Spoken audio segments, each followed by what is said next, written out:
Focus onto the saber, and eventually, if you slowly release, you can get it to start floating with force. You just gotta train for many years, and eventually, once you get it, you can get it to move around. That's so cool. Is that Yoda's lightsaber? This one's gonna be Luke's. Oh. Yes. Would you like to hold it? That's okay, Matt. You can if you want. Oh, they have good weight to them. Yes. They're usually movie accurate depending on the character. So you'll feel different weights, different metals. I also do have some. So cool.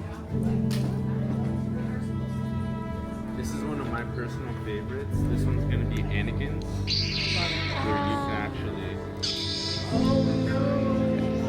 So you get that dark and Jedi side.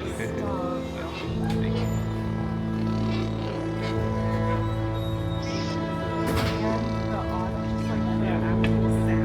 Yes. And then whenever you would hit them. No.